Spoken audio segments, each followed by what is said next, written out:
You know, something like 96% of businesses in the US never get past 10 employees. Just let that sink in for a second. The huge majority of businesses, they start with this big dream of freedom and growth, but what happens?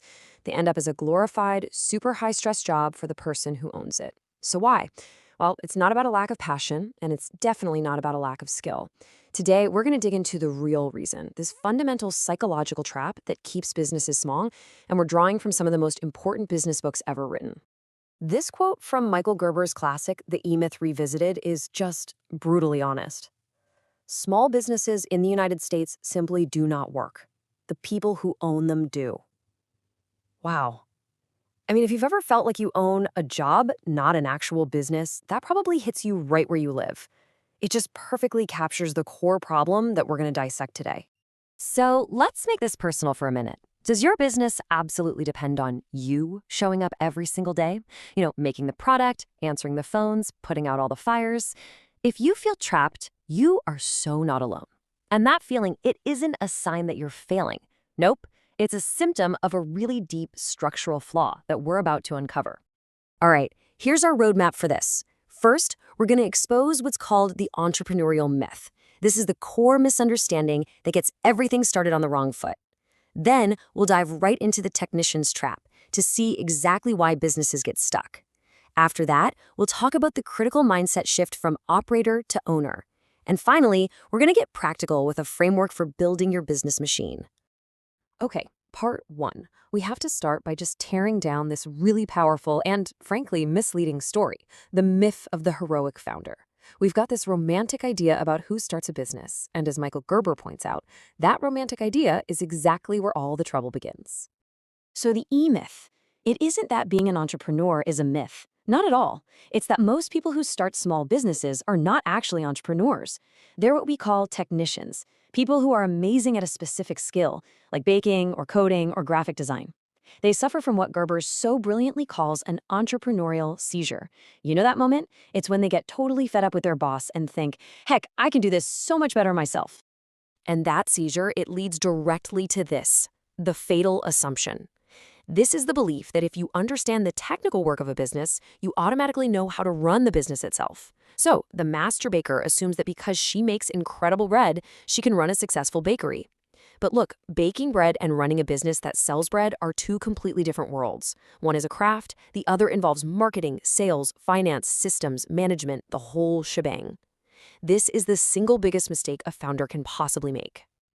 And what's the inevitable result of that assumption? Well, the business becomes 100% dependent on the owner.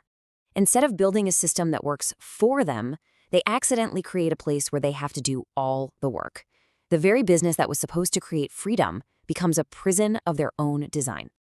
So this leads us right into part two, the technician's trap. If the E-myth was the flawed idea that got you into this mess, this trap is the frustrating day-to-day reality it creates. And to really get it, we need to look at the three different personalities that are constantly fighting for control inside every single business owner. So Gerber breaks it down into three key roles inside all of us. First, you've got the entrepreneur. This is our visionary, always looking at the future, the big picture.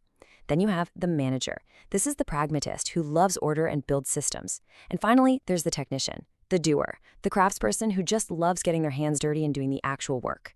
Now, in a healthy, growing business, all three of these guys are in balance. But take a look at the reality for the typical small business owner. As you can see here, the mix is just completely out of whack.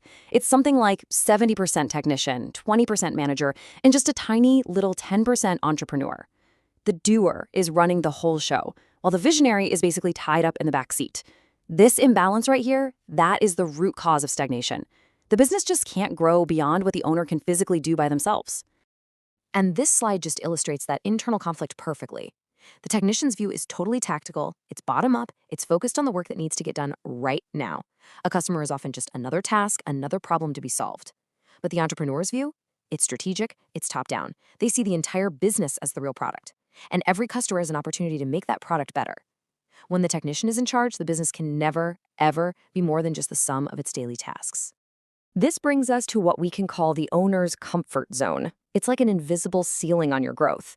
For an owner who's mostly a technician, that boundary is defined by how much they can personally do. The second the business demands more than they can handle, they instinctively sabotage it or shrink it back down. For them, growth actually feels like a threat because it pushes them way outside their zone of personal control.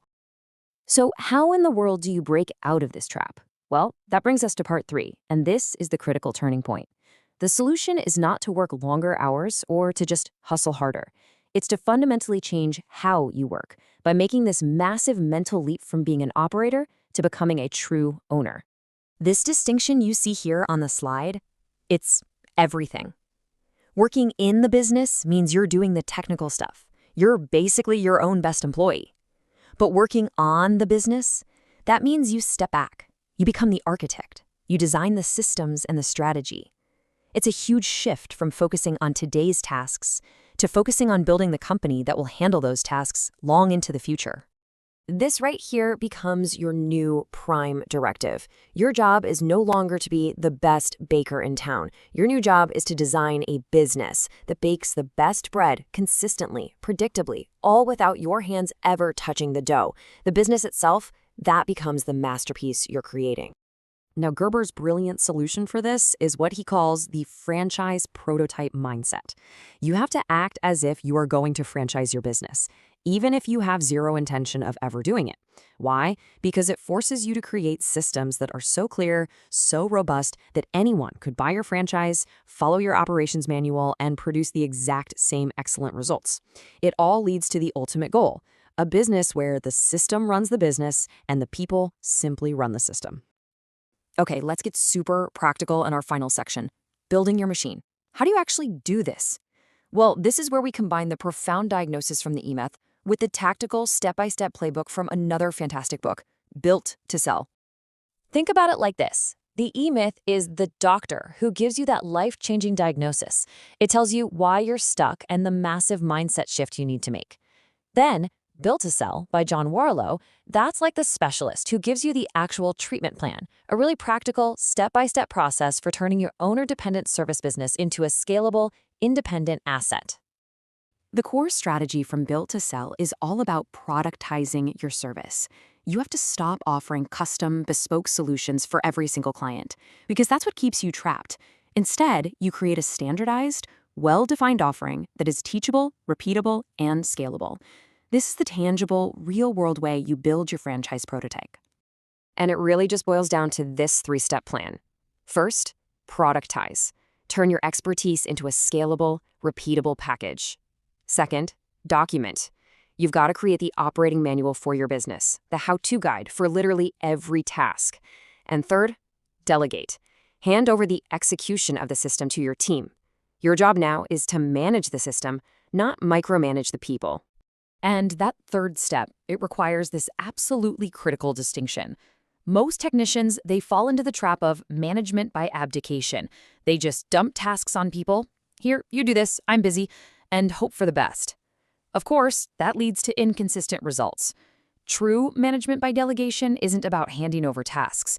It's about handing over a proven system and then managing the results that the system produces. One is chaos, the other is predictable quality. And the result of all this hard work, this major shift to working on the business instead of in it, you get a predictable, scalable operation. You create a valuable, sellable asset. And maybe most importantly, you finally achieve the one thing you probably started the business for in the first place, true freedom. So, we're going to leave you with this question to really think about. Take an honest, hard look at what you do every day. Are you truly building an independent, scalable business, or are you just building yourself a high-stress, high-risk job that you can never, ever leave? The answer to that question will define your entire future as an owner.